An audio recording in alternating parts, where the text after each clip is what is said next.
Angel Ribo from Expansion Network from Dallas, Texas. As you know, I am known in the market as the CEO confidant here in the US and known in Latin America as the co-founder and president of the Wisdom for Kids Foundation. How are you today? And we are, again, if this is Saturday, we are with Judy Machado in Albania, but actually traveling the world without fear. This is the reality check on the planet. Good Saturday, good day. How are you, Judy? I'm doing so great. Thank you once again. I can't believe it's Saturday again, right? Again, exactly. Here we are again, coming together. I'm so grateful for you and for all of your work in helping people to connect to the heart and to have some critical thinking. And I'm just so grateful to be here to share what's going on here in this world. I'm actually, it's a little bit loud, I know, because I'm actually in a little like a coffee shop, and I don't know if you can see, but we have people who are going to come in and say hello in a minute. And I also, there's Kelly, and she's got this puppy, this little puppy, which we're going to talk about too. Look at that. So, yeah. Share that, exactly that, traveling without fear. Most people have been saying to me that, wow, you have so much courage. You must have so much courage coming out there. And over here, I don't feel like I need courage. Like there is nothing to need courage for. It's beautiful. It almost seems like normal, like before COVID, which is so great. Exactly. And, as you very well said, it's true. Time flies. It's, we go from Saturday to Saturday. And, during the week, typically Judy and I, we are continuously in touch. We support each other on social media. We saw our posts and lots of things have happened this week, but, we keep on being positive, as you said very well. Yes. Yeah, we are here basically to show you that, first, number one, we're doing a reality check on the planet. Number two, we're showing you that it's possible to travel without fear these days. And Judy is a great example of that. But there are literally hundreds of thousands of people that they're doing the same thing or similar things in the world right now. There's a lot of people who are traveling regardless. Yeah. And I have personally many friends who are traveling. And, we are preparing actually incredible people to join us in upcoming shows that we cannot still disclose, but you will see it soon. Actually, as you know, Judy Machado lives in her goddess temple. So there's a priestess. There's a priestess probably joining us next week. So you will see that. I cannot disclose more. But anyway, and I wanted to say this is a place, to build bridges. Okay, so we believe that there's a lot of bridges that have been burned for the last 12 months, maybe even more months now. It's right now, this is being aired and recorded in March of 2021. And we are here to tell you that, develop your own thinking. Don't take anything by its face value. Do your research, and also look inside yourself to see how things feel, how the things that are being told to you around you, if they really feel well or not feel well. And come to your own conclusion. Okay, so don't leave anything don't give away your power. Stay with your power and do as much as you can with your power. And it's funny how Judy every single week, I don't know how she does it, but she's able to find some Americans somewhere where she is. So it's amazing her ability to see Americans everywhere. Yeah. And actually, I think that Judy has a new friend in her family, in her nomad family. Can you show that to us? Hi. Yes. Look at this little guy. Yeah. And Kelly we just met just now. Yeah. Hi, Kelly. How are you? Good. How are you today? Welcome to Expansion Network. Who's that friend of ours? He doesn't have a name yet. I'm nervous about naming him because that means he's officially mine. So, right. So we found, I bumped into some people yesterday who found this little dog abandoned on the street here. So cute. And he was shaking and sad and tired. And he just started walking around with him to see if somebody would take him. And I saw him in the beginning of the day. And I said, well, if you don't find anybody by the end of the day, let me know. I can, keep him for a few days until we continue to see if somebody will take him. So I did. I took him last night and I got no sleep. Okay, fair enough. But he's so cute. Look at him. Let's get him even closer. He's just stinking like a cartoon puppy. He's so absolutely. Oh my God. And Kelly, I just met today.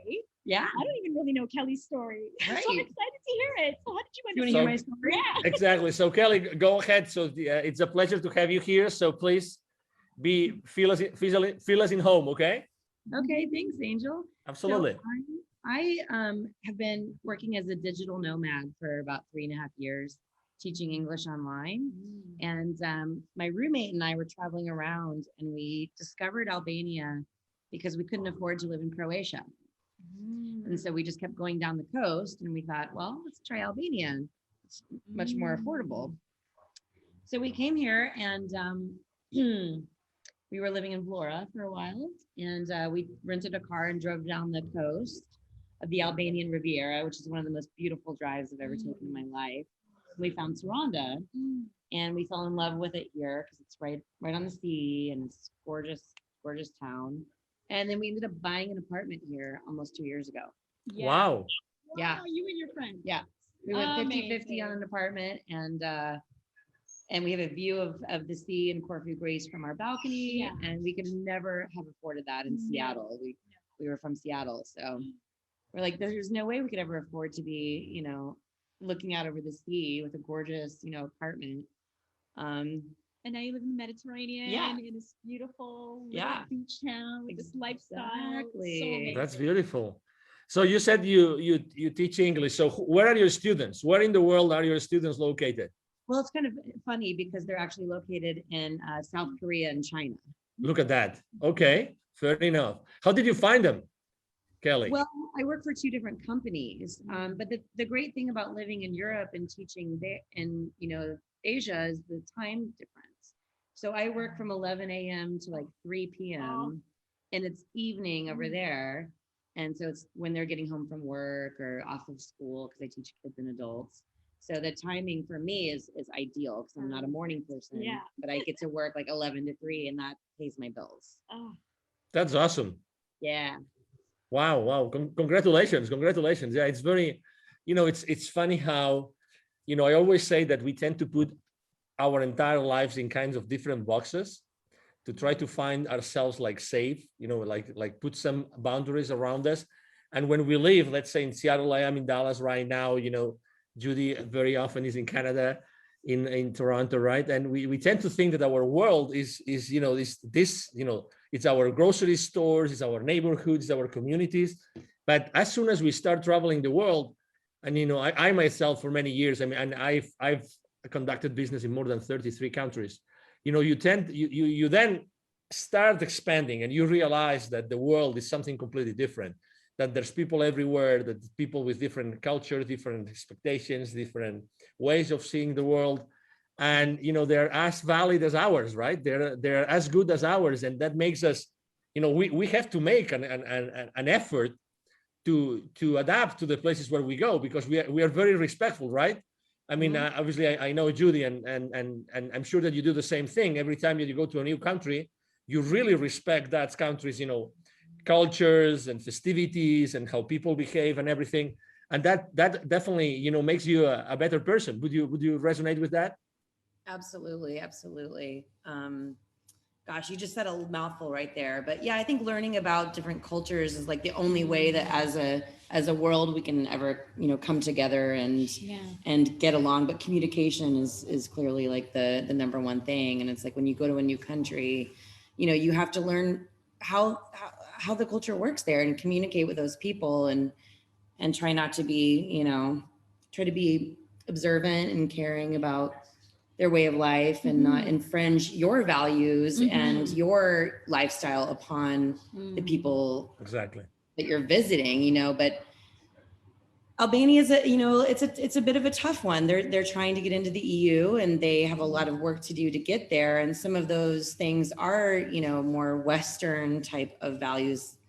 Animal care is a big one. Actually, there's a lot of street dogs and street cats here that, the local people don't, it's not really see. part. Yeah, part of the culture. Right. It hasn't been part of the culture. And so that kind of situation needs to get under control before they can join the EU and things like that. So it's like, has to be, I guess, a fine balance in respecting the culture of the place that you live in, but also sometimes introducing some positive, changes. Like littering is another big one here. People here litter.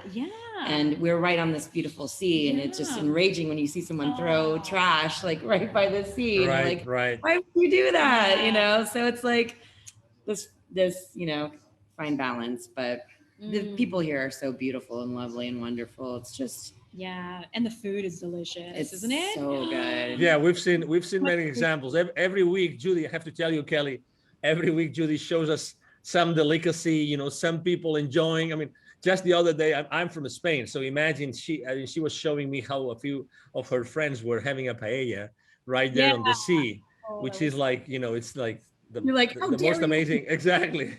The most amazing thing you can do anywhere in the world is it's like to be on the seaside eating a paella. So anyway, so I appreciate your comments, because it's always nice to have, it's always nice to have the perspective of someone else that has been, going through the world and having this digital life. It's true that there's many digital jobs that actually you can get today that can help you pay your bills, and still you can have a nice, a nice life, and you can still enjoy, places like Albania right now where you guys are. And that gives me the opportunity, Judy, to talk about something that unfortunately happened this week, which is not, we are pretty upbeat, both Judy and myself. We are very upbeat people, but unfortunately something sad happened this week. And maybe you visited the country personally, so maybe we can share that with the audience. Yeah, so for those of you who maybe don't know, I've been traveling. This is the 4th country since beginning of January. The first one was Tanzania in Africa, and I spent 3 beautiful weeks there. Got to enjoy the culture, the people, the land, the weather, and mostly what affected me mostly was the president and his stand on just really health. He really was asking lots of questions and wasn't getting answers, and really was saying to people, let's all pray, let's wash our hands, let's all, let's really do what we can here. And so he's been holding strong to that. He also sent in the very beginning, because he was getting so many positive results of the PCR test, and he wasn't understanding where people didn't have symptoms. And so he sent himself a goat sample and a papaya sample, and both came back from the WHO, from the WHO, positive. And that's when he was like, he just did a huge announcement to the nation saying, you know what, something's up. I don't know what it is. Let's just do our own thing. I promise you I will protect you from here. And he's been holding that message up until so much pressure from the other countries and the WHO to do those PCR tests and to do all that stuff. And he has held strong. And then he died of a heart attack just 3 days ago. And what's crazy is the vice president died exactly. You're kidding. A month ago on the 17th, the same day. Wow. Yeah. So very strange. And just very sad. The whole country. I have a friend who I met in one of the hotels who's the head of concierge out there, and his mom works with the president out there in Tanzania. So all this time, I kept getting messages, because all my friends know I was in Tanzania and sharing this story. And then when there was some rumor that he had COVID 2 weeks ago, the media started this rumor. It's almost like they knew. They started this rumor that, he's missing in action. We think he's in Kenya. We haven't seen him for 2 weeks. We think he has COVID. I texted my friend saying, is this true? Because all my friends are wondering what's happening. Apparently he's missing. He's like, are you kidding me? He sent me pictures of him at fish fries, dinners. He's like, that he will not leave the country. He believes that this is the safest country to be in, because he's just we're taking care of our own. And then he died. So, no one, I was just gonna say no one knows, but some people know what happened, I think. But it's really sad. And now the question is, what's going to happen, right? He has a female vice president now, so I don't know what her stand is on and what she's going to do. But oh man, I really do hope that what a legacy. I actually did a YouTube video earlier this week, just a beautiful tribute to him with some cacao. Just again, he was all about going within.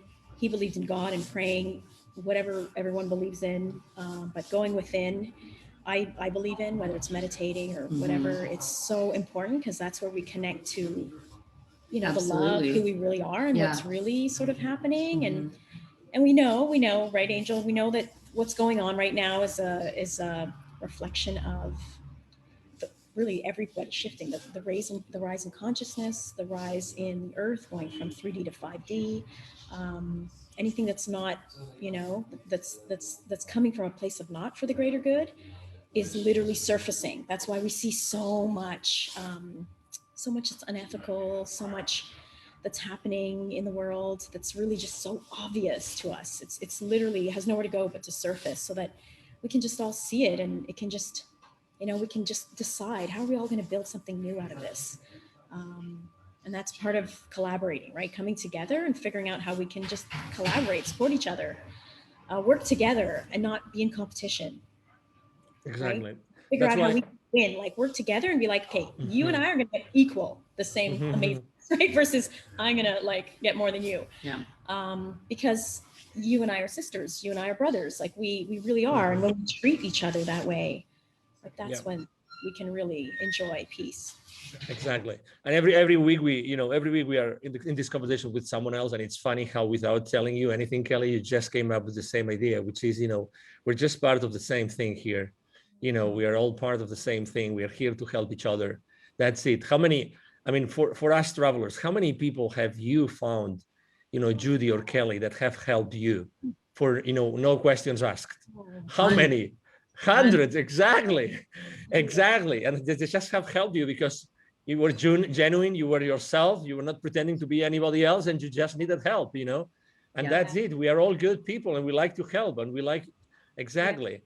So, and again, you know, as I always say, you know, we are just here, you know, bringing another perspective to the world just because we are blessed enough to be in different positions. You know, we both, you know, have been or have lived or still live in, you know, in North America, and it's just one part of the world, and there's a whole bunch of other countries and millions of people everywhere that are living a peaceful life, and they have you know, they all want the same, which is having a peaceful life and living in peace with everybody. That's it, nothing else. Exactly. So, you know, that's why, you know, again, develop your own critical thinking and try to figure out what is really happening in the world. And it's not looking for a good or for a bad, you know, it is what it is. You know, it is what it is. Be mindful of the things happening around you, and that's it. Again, we're not here to judge anybody. I think we're just here to give another point of view, and we are really, in this world, we are here to help each other and to be building bridges as much as we can. And, you know, I started actually a campaign yesterday or 2 days ago. I changed my profile. I put the Tanzania flag everywhere on my social media outlets. Actually, I found that actually Facebook allows you to change it allows you to add a frame onto your profile picture. And I added the Tanzania flag. I also started a hashtag called I am Magufuli. Magufuli is the name of the president of Tanzania that died, unfortunately. And maybe it's just an idea, okay? Don't feel pressed, but maybe your doggy has to be called Magufuli. Maybe, I don't know. There you go. Who knows? You know, actually, and you know, it's funny, but obviously the dog was born many weeks ago, right? Or many days ago. But I will always remember how before my first biological kid was born, only a few weeks before, my grandmother Sophia died, and I thought, oh my God, that's a sign, you know, like, you know, this beautiful soul is maybe going to reincarnate on someone else, you know. It's just a thought. It's you know, obviously there's a lot of people that believe in reincarnation. I believe in reincarnation, and you know, anything that brings you joy and anything that brings you a good memory of a good person. And my grandma in Spain, she was a lovable, you know, Sophia, and I love her dearly, and she was cooking for me every time I was going to visit her, and she was this amazing lady. And also just the name Sophia, I love the name Sophia for what it means, you know. So it's amazing. So anyway, when I saw the dog on your social media post this week, Judy, I mean, obviously I think everybody is falling in love with it, right? Life is too short to keep quiet, don't you think, Judy? Yeah, so true. Anyway, exactly. So Judy, as always, it's been a pleasure to have you. Thank you so very much for being with us today here at Expansion Network, and to do this. Everybody's watching. Absolutely, everybody's watching. Thank you for being with us today. It's been a pleasure. Again, I think we'll have someone very special next week. Be ready for that. It's going to be at the same time. It's going to be at 8 a.m. is good. So this time is good. It's going to be 2 p.m. Central Europe, while Europe doesn't change their time zone or their daylight savings. Before that happens, we'll keep on having the same. It's going to be 8 a.m. Central Time in the US, 2 p.m. Central Europe. And again, Judy, it's been a pleasure to have you today. Take care. All the best for your cacao ceremony in a few minutes' time. All right. We'll let you go. Thank you very much. And for everybody watching us, thank you again for being with Expansion Network today. This is again Angel Ribo, the CEO confident here in the US. Thank you for being with us today. I'm sure that you have enjoyed our conversation as much as we have. And we hope to see you soon in our next show. Have a wonderful day. Stay safe. Bye-bye.